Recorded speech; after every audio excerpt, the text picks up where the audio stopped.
Yeah. Put a candle in. Try and put a little night light, either the calorettes in the aluminium case or something like this in a little glass that will make sure it's secure, and then pop its lid on. This looks absolutely fabby-dabby. Now, what I'd like to know, though, and actually for more visual sort of, like, effect, I think we'd look lovely with the light out, wouldn't it? Speak for yourself. I think it looked fabulous. I think it's wonderful. This looks stunning. Thank you very much, Simon.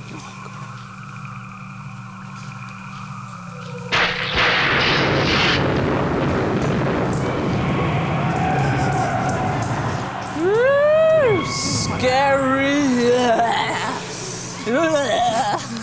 Now, if your kids are looking forward to trick-or-treating next week and they want to look the part, like these little monsters, these little monsters were all created, actually, by Cyril Campbell. A couple of them quite literally, weren't they, Cyril? Because a couple of yours are in here. We've got Arabella, who's 12, and where's your other one? That one.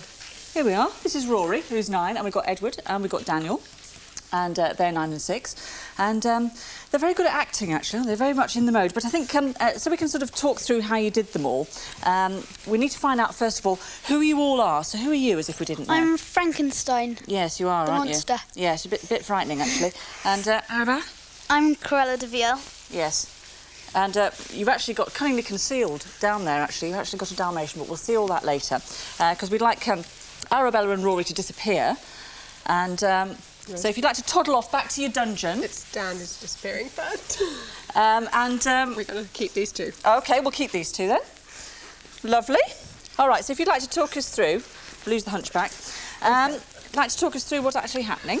Right, well, everything I've done here is everything you've got at home already. Dad's old shirts, cardboard, glue, sellotape, some paints and old polo necks. So starting off with Rory as Frankenstein, the monster. I don't know where you needed the costume, really. Oh, what do you mean?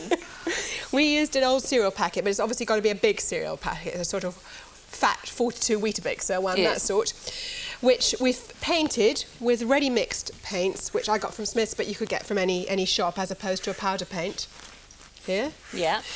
And then on the ears, those little yoghurts, which are little mini ones, which in fact the paint isn't adhering very well to, so look, I suppose it could look like his ears are bleeding a bit. And then onto the paint, when it dried, and it took about 4 hours to dry, it was a long time, I painted scars with a pencil, just across, and some warts. Onto his face, we used face paints here, which is just a water-based face paint, which is very easy to wash off, and if it gets on your clothes, again, easy to wash off, so you don't have to use lots of oils and makeup remover. Again, we've got the scars and the stitches. Now the neck here, we've started off with a piece of card, which in fact Rory's grumbling about. So I've now learnt by my mistake that What's the problem, Rory? It hurts your neck. Yes. It has to stay in one place all the time. I suppose having bolts through your neck is a bit painful, though, isn't it? Yeah. I suppose that's one of the disadvantages of being Frankenstein, really. Yeah. You just have to probably suffer that, don't you? So I've learnt that when you cut it, you need to cut a little curve. Yes. Just at the front, as opposed to a straight piece. So it's right. like half an inch. And then the bolt and the nut, piece of card this size, going to roll it like that, so that then becomes this piece. And then the end part, I'm going to cut a piece of card again like that, twice, and to make it stand away, I'm going to put a piece like that, and then fold it over, and you have the end. Right. With some silver foil. So again, all you needed there is sellotape and card. He's got an old polo neck, jeans, and a blazer. Fabulous. Pretty scary too. OK, now, who have we got here? Who are you? Dr. Frankenstein. Almost said Edward there, didn't you? Well, Edward Dr. Frankenstein. Edward Dr. Frankenstein, fair enough. OK. Here we have an old swimming hat, which I've actually used to spray glue, to spray cotton wool onto, but you could use any sort of glue, like a Copperdex or any sort. And I bought cotton wool that comes in pleats, and I've just pulled it apart, and I've sprayed it with a colour to make it grey. So that was that. Again, a shirt I actually got from Oxfam for £1, and another shirt from a charity shop here, which I just cut off the sleeves, and I glued a pocket on, so put his barrows, and I thought, little job for you, a bit of fake blood, vampire blood, just splat him. Where would you like to bleed? Anywhere but my husband's bow tie. OK. Is it a squeeze or a splodge? There we are. Ugh, that's very unpleasant, actually. And just to add to it, he's got some white gloves, and as we were leaving, I found a bicycle pump, but I thought that looked like a very good injection needle for a Frankenstein monster. It does. Now, what about the glasses? Oh, the glasses. Now, these are very child-friendly pipe cleaners, which came from early learning for the pipe cleaners as opposed to real ones, which are going to be sharper. And if you take 4 pipe cleaners, 1 for each bit, 1 there, 1 to fold into one side, 1 for the other and the other arm, and they just attach together. Is it a bit hot inside there? Yes. I thought it might be, actually. It's a bit warm in this studio. It's very hot under that hat-ish thing. But still, Yes. if you're out trick-or-treating, it'd be quite a handy hint, actually, to keep your hair warm, won't it? Especially if it's raining, yes. Actually, he's never worn a swimming hat even to swim in, so it's a bit of a shock altogether today. Well, you both look fantastic. OK, let's see Cruella and the Hunchback. If you can see. Well, I thought I'd be topical here with half-term and movies. So The Hunchback of Notre Dame is out, and Cruella de Vil, 101 Dalmatians, is about to come out. So starting with Cruella.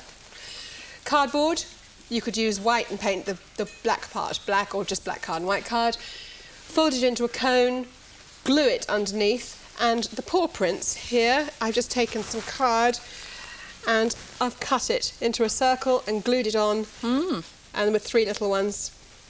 That.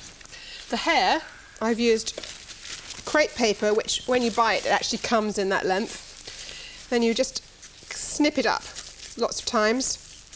It's actually been folded like a fan. Right. Which ends up with lots of strands there, and I've attached it with a length of sellotape all the way round.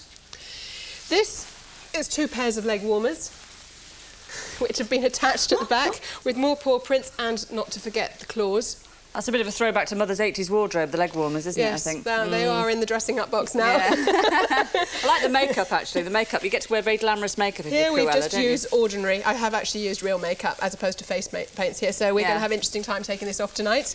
An old cardigan that's too small with a bit of fur fabric from the market, which you get for about that amount for about 50p. 1 black glove, 1 white... Well, I can't speak today. 1 white glove, an old dress... I love the old dress, Mother, actually. Which actually was a 1920s one from the market, which I don't think I could get into anymore. Oh. And to add it all... There's the Dalmatian. Dalmatian. Right. And lastly... OK, now, we were doing a Hunchback. lot of acting earlier on, so we can get into character, yes? Here, another shirt from the charity shop. I cut off the sleeves. I've pinned inside it, if you turn sideways down, an old cushion, which, to make it sit properly, I've attached to the polo neck underneath. Pair of leggings and some old socks from Dad with his trainers inside, so obviously if we're going trick-or-treating you walk outside, and an old rope around his waist, dyed in tea to soak it, to make it brown, and back to his face. Well, he's always lopsided, isn't he? A hunchback is sort of... So he's got 1 lopsided eye and mouth and white face paint, and I thought we might just quickly add a scar. Now, he has a bit of a catchphrase, doesn't he, the Hunchback? Do you know what he says, Daniel? Do you know what he says, the Hunchback? You remember? The bells, Mother, the bells. So you've got to incorporate that in your act, I think. Just a little tip, you know. That's great. These are special. These are actual special face paints. These are actual special, non-toxic, child-friendly face paints, which come off very easily. Well, I think we'd quite like a bit more sort of set dressing, courtesy of Simon and Amanda. Look at this. Oh, look at those nails. Fingers. Oh, I say. I brought something specially for you and that's Amanda. very kind of you. We'll probably go that way around with the colour. That's brilliant. Can I just say, actually, that Cyril's put together a fact sheet, so if you want to get your hands on a copy, drop us a line, including a stamped addressed envelope, to Halloween Fact Sheet, UK Living, Teddington Studios, Teddington in Middlesex, TW11 9NT. And do join us tomorrow. It's our special telethon in aid of our Cancer Challenge. So get your money out and join us then. We're going to be doing lots of really stupid things, so we'll see you then. Which you can't really believe. No. No. What do you think they're trying to say to us?